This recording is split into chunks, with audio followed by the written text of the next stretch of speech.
My father was a pastor in 1983, so I've been in the Acres Home community since '83. I'm born and raised, not physically living here, but our church has been here for about 37 years. And so when my father passed in 2015, I took the torch from him. So I've been pastoring Starlight Missionary Baptist Church on 9202 Willow Street since then. And so I'm the new kid on the block, trying to grow a ministry gifted to touch. We kind of thrive our ministry on being able to touch the 5-year-old as well as the 85-year-old. So our ministry is very broad. Right now we're just trying to get our footing.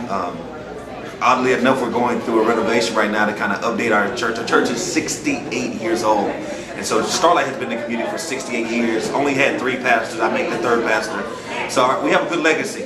And we're going through renovation, trying to update our entire sanctuary, our kids area. So I'm very excited about that. But I just love being in this community.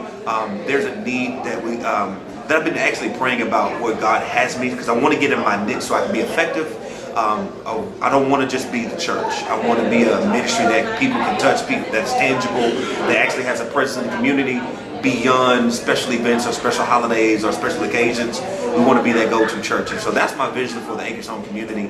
That's why I believe God has called me to this area, and I'm not leaving, I'm not moving out of this area because I know my gift and my calling is here. And so I also want to provide a service that nobody else is touching right now. And so I'm in prayer actually about where God has us to place us specifically, because I don't want to be like nobody else. We want to be unique into our own innovative ways and our ideas. But I want to bring a different life to Acres Home community. My message for the young people is, at this stage, is we're trying to define their identity. Society gives us a picture of what we should look like, how we should talk, how we should dress, how we should interact. But I'm trying to get us to find our identity in Christ. Like, who are you?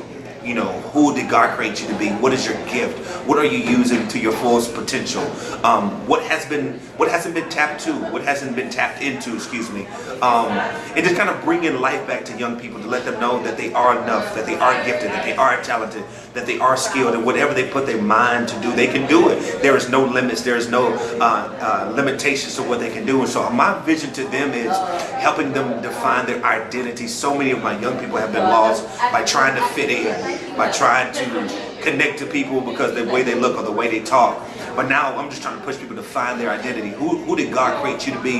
And be cool with that. Like, if He created you to be that way, you got short hair and you don't have any lashes, being cool with who God created you to be. And so that's what my message has been. And God's been